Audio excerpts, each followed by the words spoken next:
안녕하세요. CNA 논술입니다. 오늘은 다가오는 5월과 6월의 4학년 대표 프로그램이죠. 오디세이 프로그램을 소개해 드리려고 하는데요. 오디세이 프로그램을 한마디로 정의하자면 단계별 사고력 개발 프로그램입니다. 네, 그런데 왜 사고력 프로그램이 딱 4학년에 들어가 있나요? 좀 더 어릴수록 좋은 거 아니에요? 근데 어리다고 다 좋은 건 아닌 게 선생님들도 수업하시다 보면 3, 4학년 좀 차이가 크잖아요. 4학년부터 논리적 사고가 가능해진다고 하더라고요. 하긴 마침 4학년 때 학교에서도 활동 중심에서 텍스트 중심으로 넘어가니까요. 그럼 저희가 이 오디세이 프로그램을 딱 학년에 맞게 구성했다라고 볼 수 있겠네요. 그러면 이제 어떻게 진행되는지 좀 궁금해지는데 일단 프로그램 이름이 왜 오디세이인지 좀 알려주세요. 네. 오디세이는 그리스 로마 신화에 나오는 오디세우스의 모험담을 다룬 것인데요. 오디세우스가 온갖 역경과 모험을 헤치고 성공적으로 가족들에게 돌아간다는 이야기예요.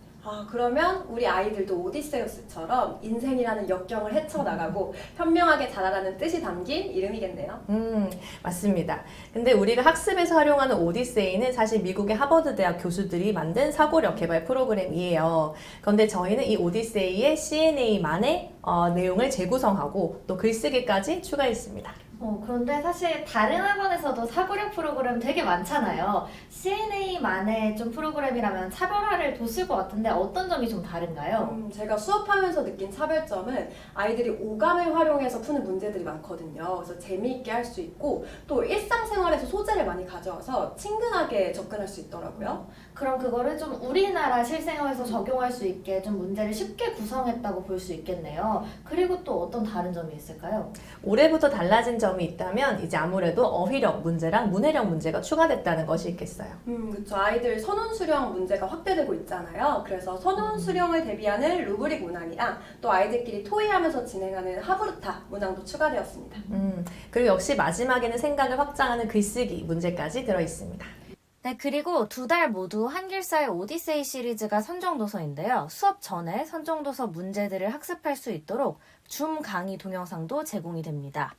다만 집에서 미리 풀어와야 할 숙제들이 좀 생겼고요. 5월하고 6월 프로그램에도 좀 차이가 있죠. 네. 일단 5월은 관찰, 변화, 규칙, 분류, 추론 이렇게 4가지 영역으로 구성되어 있고요. 전반적으로 사고력 향상과 함께 어휘력과 문해력을 향상시킬 수 있는 문제들로 구성되어 있어요. 6월에는 5월에 배운 내용들을 심화하게 되는데요. 특히 언어 표현, 정보 해석 이런 문해력에도 초점을 맞춘 프로그램들이 진행됩니다.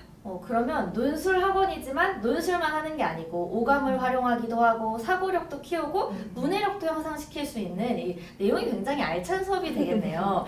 네, 맞아요. 아이들이 암호 해석 같은 좀 추론 문제들이 많다 보니까 정말 재밌어 하거든요. 그래서 5, 6학년 돼서도 언제 오디세이 같은 거 다시 하냐 이렇게 물어보는 친구들도 많은 프로그램입니다.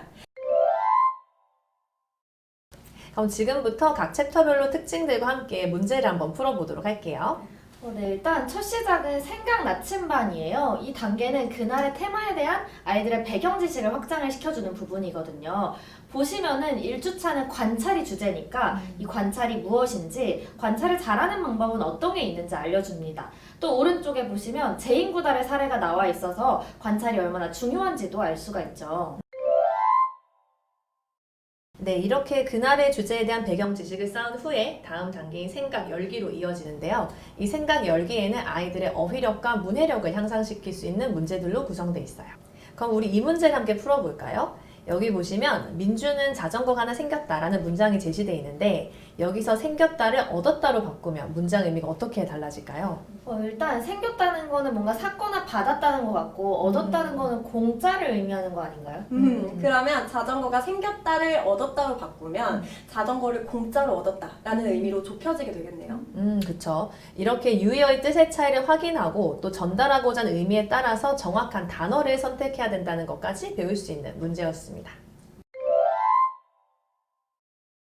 네, 다음으로는 생각 여행 문제를 풀어볼 건데요. 여기는 다양한 활동으로 아이들의 사고력을 확장시켜주는 문제들로 구성이 되어 있어요. 여기 보시면 2주차에 변화 규칙 문제를 볼게요. 여기 있는 도형들이 어떤 규칙으로 변화하는지 한번 보시겠어요? 일단 원은 한 입씩 없어지는 것 같고 막대는 왔다 갔다 바뀌고 삼각형도 이렇게 막대 따라서 움직이는데요. 이 문제는 아이들도 쉽게 풀 수 있겠는데요. 그럼 그 쉬운 문제를 한번 문장으로 적어 보시겠어요? 아, 문장으로요? 아, 네. 그러면 제가 말한 것처럼 하면 안 될 것 같은데? 그러면 제가 한번 해보겠습니다.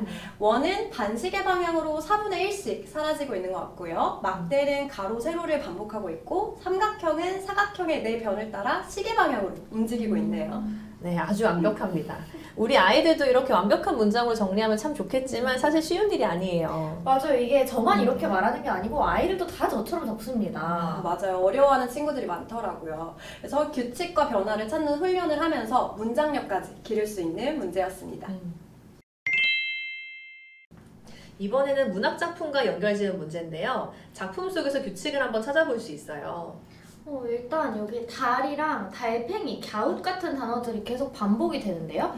그리고 또 나옵니다. 이것도 문장이 반복이 되고 있는 것 같아요. 네, 이게 바로 운율이죠. 아이들이 학년이 올라가면 이론적으로 운율을 배우지만 4학년은 아직 운율을 배우기엔 좀 어린 나이거든요. 근데 이렇게 규칙 챕터에서 자연스럽게 운율의 개념을 배울 수가 있습니다. 그리고 여기 아랫부분에 한번 보시면 문제 하단에 내용과 형식 부분에 대한 채점 기준표라는 게 들어있거든요. 저희가 이제 매주차 넣고 있는 것인데 작년부터 도입한 루브릭 문제라고 해요. 그래서 답안을 원고지의 서술형으로 작성해 보면서 서논술형 문항도 대비할 수 있겠습니다. 네, 다음으로 생각 넓히기는 하브루타 활동으로 아이들의 사고력을 확장시켜주는 단계인데요. 네, 하브루타가 또래끼리 토의하면서 문제를 해결해 나가는 활동이잖아요. 우리가 학생이 됐다고 생각하고 한번 추론해 볼까요?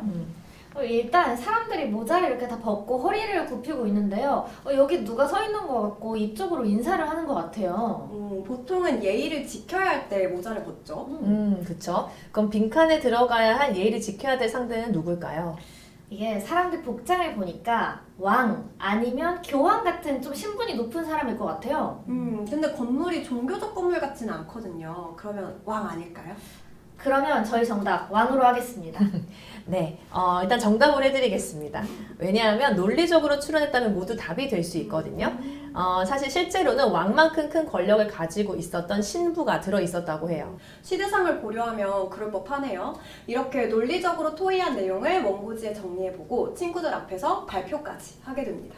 발표를 해서 그런지 안 그래도 여기 앞에서는 채점 기준의 내용하고 형식만 있었는데 발표력과 경청하는 태도까지 추가가 됐습니다. 네, 이렇게 하브루타 형식으로 토의하고 쓰고 발표까지 하기 때문에 아이들이 사고력, 의사소통 능력, 표현력까지 기를 수 있겠습니다. 네, 그럼 이제 마지막으로 아이들이 수업을 통해서 확장된 사고력, 어휘력, 문해력을 적용해서 글을 써보는 생각 펼치기 문제를 한번 볼까요? 이 그림은 아이들도 다 알 것 같은데요. 뭉크의 절규잖아요. 이 그림 속에 어떤 이야기가 담겨 있는지 한번 추론해 볼까요? 저는 일단 이 주인공이 다리 위에서 이렇게 놀라고 있잖아요. 뭔가를 목격한 게 아닐까. 그리고 여기 다리 뒤쪽에 보면은 사람처럼 보이는 형상도 두 명이 보이거든요. 그쵸? 그럼 이걸로 이야기를 만든다면 주인공 이름은 뭘로 지어볼까요? 저는 뭉크 이름인 에드바르로 할래요. 뭉크가 그림이 안 팔려서 이렇게 절규하고 있는 모습일 것 같거든요. 네, 이렇게 선생님들께서 얘기해 주신 대로 그림 속 상황을 추론해서 글로 써내는 것이 마지막 논술 문제가 되겠습니다. 그러면 관찰도 열심히 해야 되고 문제 상황을 설정해서 해결까지 해야 하니까 추론 능력이나 문제 해결 능력도 성장하겠네요. 맞아요. 또 이야기를 만들려면 고민을 엄청 해야 되잖아요. 이 과정에서 자연스럽게 사고력도 생기고 또 이걸 글로 써내니까 표현력까지 성장을 할 수 있게 됩니다. 네, 지금까지 우리 4학년들을 위한 오디세이 프로그램을 집중적으로 살펴봤는데요. 이 오디세이 프로그램을 들으려고 5월과 6월에 신입생들이 많이 들어오기도 하죠. 네, 맞아요. 아이들이 이 오디세이 여정을 통해서 생각하는 일이 어렵지 않구나, 좀 재밌구나 알아가면 좋겠거든요. 그쵸. 그리고 고학년으로 넘어가는 시기이기 때문에 학교에서 수업 들을 때 필요한 어휘력이나 문해력도 길러갔으면 좋겠습니다. 이제 우리 아이들이 이끌어갈 미래 사회에서는 직업을 4개 이상 갖게 된다고 하잖아요. 그죠. 게다가 요즘에는 AI한테 물어보기만 하면 너무 좋은 대답들을 잘 해주잖아요. 이제 지식을 많이 암기하는 게 중요한 시대가 아니라 그 지식을 어떻게 활용하고 문제 해결에 이용할 수 있는지 그런 능력이 필요한 시대가 되었습니다. 네, 그러면 CNA 오디세이 프로그램을 통해서 아이들이 4차 산업혁명 시대에 대비할 수 있는 사고력과 표현력을 얻어가면 좋겠습니다.